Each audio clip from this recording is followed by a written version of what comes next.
We are now with juniors, and our project is to talk very briefly about the assignment that's coming for us. Page 61 of our hymnals. You should have your book open to page 61. If you have your annotations over turtle, buffalo, and mountain, you should have those annotations out. Okay, that can help you as well. As we get ready to talk about this work, what I want to do now is I want to make some general observations about Native American culture, and then I want to help you outline this paper that you have to write. Okay, are we ready? So you kind of know where we're going. So I'm going two different places here. One, I'm going to be talking about Native American culture and the very earliest of our American ancestors. Then, secondly, I want to talk about this paper that's due. Again, this paper is the writing assessment topic for next week, September the 11th, in the Reading Writing Assessment Packet number 2. The annotations for that packet are pages 32 to 67. Namely, your annotations over turtle, buffalo, and mountain. The writing assessment is page 61. You're looking at it now. Page 61, 5 paragraphs. Now, again, remember that as you hand in your cover sheet next week for this assignment, that it needs to say, along with all that stuff that it normally says, that it needs to say Reading Writing Assessment Packet number 2. And then, again, the annotations are broken up in detail. So, for example, you're going to have pages 32 to 33 bullet point, and then you'll report whether complete. Pages 34 to 40 turtle, and then you're going to have it reported complete. Page 41, questions 1 through 8, and then you're going to have it reported complete. The reason is because some students will elect to do the annotations, but they don't do those questions or the vocabulary. And this is the easy way for me to identify. Then you're going to have the writing assessment work, right? And you're going to cut and paste your academic title, your thesis, your 3 topic sentences, okay? Now, what is it that that paper is asking us to do? Page 61 gives you the basic setup. But what I want to do now is I want to help you to have a sense of what that paper is about. So you may have a blank sheet of paper in front of you. I recommend it as we are taking notes over this page 61. At the top of that page, you might want to say Notes over Native American / page 61. And then these notes will constitute as part of your annotation in class notes. You'll just staple them. Does this make sense, Ms. Stevens? You'll just staple them to your annotations, all right? That's kind of how you'll do it, all right? When the very first Europeans began to arrive in this area that we now today call America, there are already people living here. Are you ready for this? Living here into the possible millions of people on this landmass that we today call America. Okay? Lots and lots of people. But they are not European. They speak different languages. They have different cultures. They eat different cuisine, etc., etc. And of course, they have stories. Lots of stories. Over a period of time of colonization, a term we'll be familiar with here in a while, the Native Americans increasingly are pushed west, which is why we have stories in some of the Native American myths about heroes that jump from 100-foot trees. But these stories are told by Native Americans who today live in the desert of Southwest America, in Arizona and New Mexico.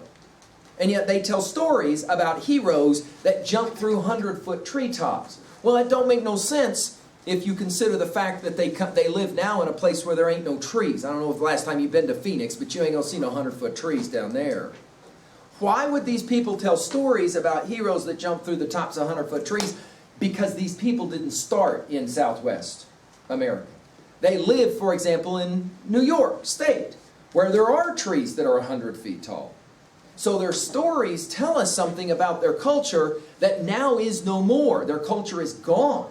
Of course, this is one of the sad tragedies of American history. We have lots of great stories for which we're extremely proud, but there are other stories for which we can't be very proud. And one of them, of course, is the complete extermination of whole groups of people and their culture. One of the only ways that we can kind of understand that culture today is to go back and look at texts that have something to do with that culture. One of the places to go to study about a culture's values is to go to what we call cosmogonic myths. Cosmos, of or related to the universe. We're talking about origin stories, creation stories. Where did a people come from? Right? Now, when I use the word myth, be reminded, I'm talking about a story to explain the unexplainable. I'm not talking about a story that is untrue. A story to explain the unexplainable. That's what I mean when I use that phrase. Okay? Our cosmogonic stories of the Native Americans, there are many of them. The one that's shared in your textbook begins on page 32. And of course, we are abbreviating the title to Turtle. Now, what you want to do in your study and preparation for the exam and for the writing of this paper is while you read this text, Turtle, ask yourself this simple question. How does this story compare to another cosmogonic myth that maybe we're familiar with? For example, the creation story of the Judeo-Christian Bible. That is also a cosmogonic story. It tells the origins of the world. But notice the differences between these stories. The cosmogonic story, origination story. Jot down real quickly, if you would please, in your notes, at least 3 differences between the story biblical account and the cosmogonic story of Turtle. Go ahead, write down real quickly. What are 3 differences? In the turtle annotations? Sure. On your notes to Yeah, you can write it down. Actually, some of you will say, you know what, I've already kind of done this because I answered some of those questions at the end of Turtle and I made that Venn diagram or something close to that, right? Notice, for example, in the text Turtle, notice that the origination of humans comes from the ground or from the sky? the sky. The sky. Now that's interesting because the origination of humans in the Genesis 1 story account is that humans are born from where? Adam is made out of the what? The dirt, earth. So you have differences in regards to origination stories. Actually, they are actually kind of made out of earth too, because think about it. That's right. In the biblical story, Yes. there's God who makes the earth, and then out of the dirt he makes There us, you go. the people from the sky. They fall from the sky, and That's then right. those children take clay, which is Dirt, you and bet. make people. So we're seeing some similarities. Let's jot that down. We're seeing some similarities as well. Outstanding job, Mr. Karn. Likewise as well, notice that in Turtle we learned something about the Native Americans' interest in trees. They grew trees. Trees are symbolic for the Native Americans. And in what ways are they symbolic and why? Of course, a tree represents often what? When we think of a tree, we immediately have to think of life, don't we? Now, think about this. If you didn't understand science and you looked at Ruthie's tree out in the courtyard, you would naturally have to assume that that tree came out of the ground, but that's the way it looked under the ground. I mean, I've had juniors that go, you know, I've never really thought about that, but I guess that's true. If I don't understand that a tree grows from a single seed that starts under the ground, and I just look at Ruthie's tree, my assumption is that that tree is already under the ground and it looks like that. Of course, if you start digging that tree up, what is it that is under the ground? A root system that looks as much like the top of the tree. We have a standard rule, don't we, about trees? However much is above the ground, that much is below the ground as well, right? Vis-a-vis its root system, right? So the Native Americans in their respect for trees seem to tell us something about their respect for what? Nature and life. You bet. We want to write that down. That's going to factor very importantly for us as we think about these Native American cultures. Okay? Now, exactly is it that we are doing in regards to this paper? I want you to quickly read on page 61 real quickly. Read on page 61, and I want you to get ready now to outline this paper, all right? So you know what you're doing. Go ahead. What book are you looking for?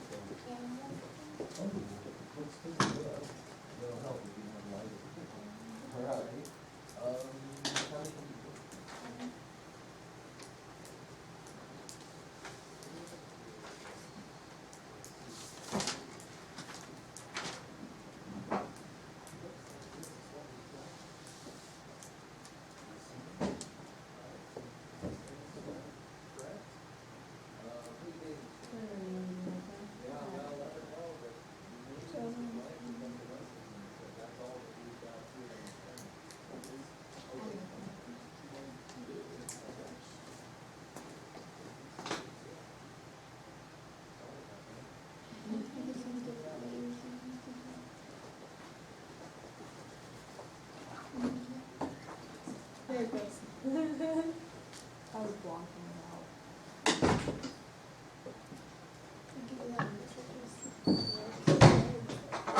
All right, what is it that we are being asked to write on? Let's outline it real quickly. Very simple.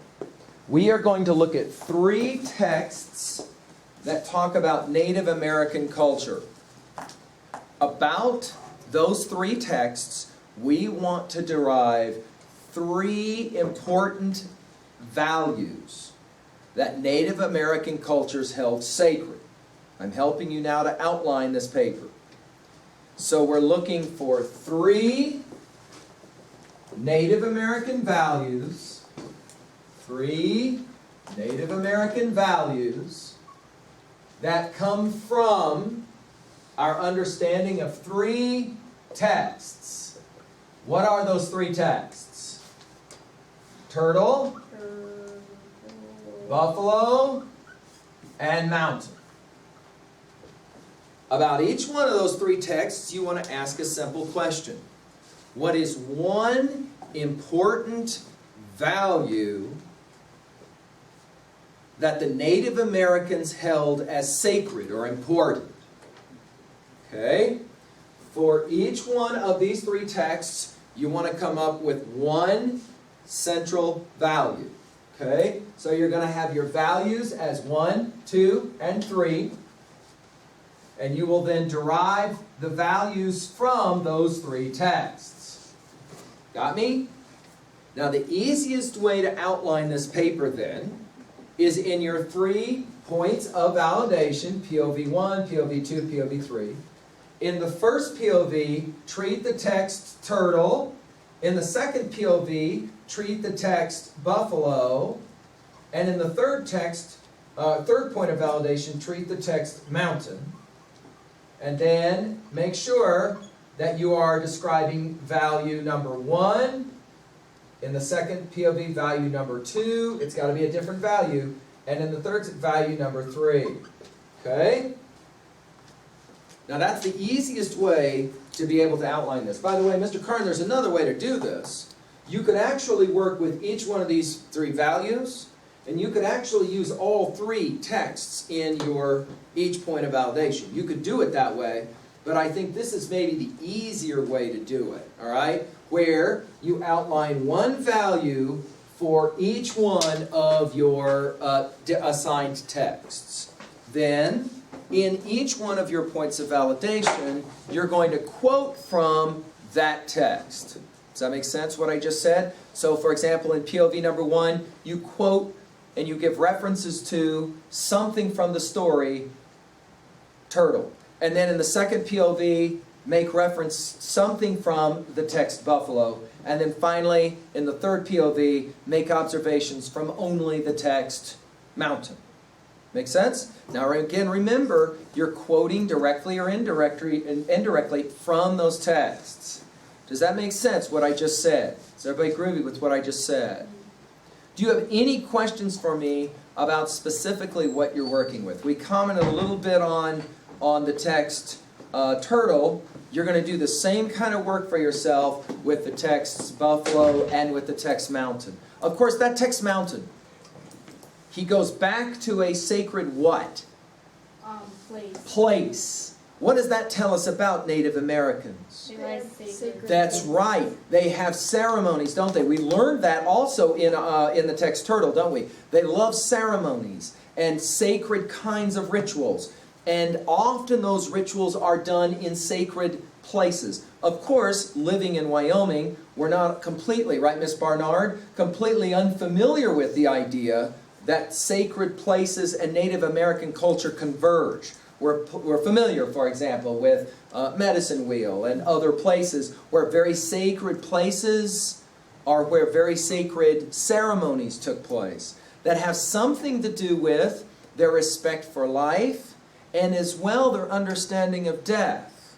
Correct? Also, another sacred thing for like, for example, from turtle is like the tree was sacred, and of course they don't have the tree, but they consider the tree in the sky very sacred. Tree in the sky is very sacred, isn't it? Yeah, it is. Right? Represents life, of course.